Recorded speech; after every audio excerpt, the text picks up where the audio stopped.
حدیث کا ٹکڑا پھر ہے، انکار کرنے والے کرتے رہیں، منکرین حدیث نے نہیں ماننی لوگوں کی تاکہ اصلاح نہ ہو۔ اچھا عجیب بات یہ ہے، قرآن پاک عذابوں سے برا پڑا جہنم کے، جنت کی نعمتوں سے، اس کا انکار نہیں کر سکتے، ورنہ یہ چاہتے تو جہنم کا بھی انکار کر دیتے۔ اور غامدی صاحب نے جنت کی بعض نعمتوں کا انکار کر دیا ہے، کہا حور ایک صفت ہے جو اپنی ہی بیوی میں پیدا کر دی جائے گی، حور کوئی الگ چیز نہیں ہے، جن کی پوری تفصیل قرآن پاک میں بیان ہو رہی ہے۔ اس بات کا انکار کرنے کی وجہ کیا ہوتی ہے یہ بھی سنیں۔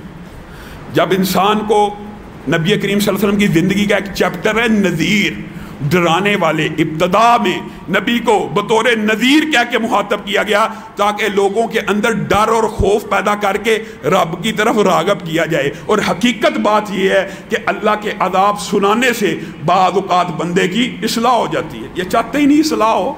نبی کریم نے کہا جس وقت میت کو قبر میں ڈال دیا جاتا ہے، جس وقت میت کو قبر میں ڈال دیا جاتا ہے اور رشتہ دار واپس پلٹتے ہیں، اسی لمحات میں اللہ کی مرضی سے ہر چیز ہوتی ہے، اللہ جانتا اس دنیا کی کفیات کو، اسی لمحات میں وہ میت کو اللہ تعالیٰ قدموں کی چاپ، قدموں کی آہٹ سنواتا ہے اور میت بے چین ہو جاتی ہے، ہائے مجھے کس طریقے میں، کس تنہائی میں، کس اکیلے پن میں میرے اپنے بیٹے، میرے اپنے رشتہ دار، میرے اپنے ہی اعزاء و اقارب چھوڑ کے جا رہے ہیں، رک کیوں نہیں رہے، مجھے ساتھ کیوں نہیں لے کے جا رہے۔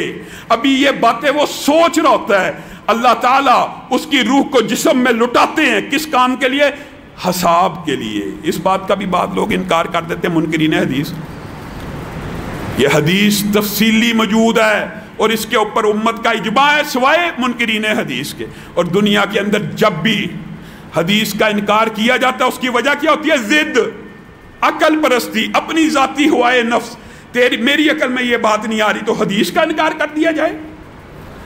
جس وقت بندے کو یہ آہٹ کی آواز آتی ہے، ایک طرف وہ اس دنیا کے اپنی آخری رشتہ داروں سے امیدیں وابستہ کر رہا ہوتا ہے، مجھے چھوڑ کے کیوں جا رہے، مجھے تنہا چھوڑ کے کیوں جا رہے۔ دوسری طرف حدیث کے الفاظ ہیں زمین کے نیچے سے نیک ہو یا بد ہو، یہ لمحہ نیک کے اوپر بھی آنا ہے اور بد کے اوپر بھی آنا ہے۔ بڑے بڑے نیک لوگ اس لمحے کے اندر گھبرا جائیں گے۔ حدیث کے الفاظ ہیں منکر نکیر زمین کے نیچے کی طرف سے آتے ہیں، اوپر کی طرف سے نہیں آتے، نیچے کی طرف سے زمین کی مٹی کو چباتے ہوئے ایسی گرگراہٹ کی آواز کے ساتھ آتے ہیں کہ بڑے سے بڑا نیک بندہ اس ہولناک آواز کو سن کے گھبرا جاتا ہے، اٹھ کے بیٹھ جاتا ہے قبر کے اندر۔ سامنے منکر نکیر کھڑے ہیں اور حدیث کے بعد کے الفاظ بڑے خوبصورت ہیں۔ اللہ رب العزت ہم سب کو عصر کا نمازی بنائے۔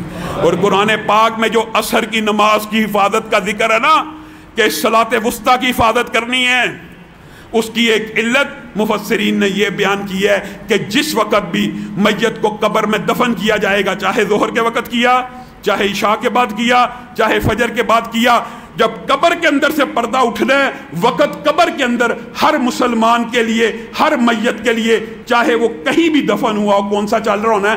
عصر کا۔ سورج غروب ہونے سے پہلے ہے عصر کا نمازی، پکا نمازی۔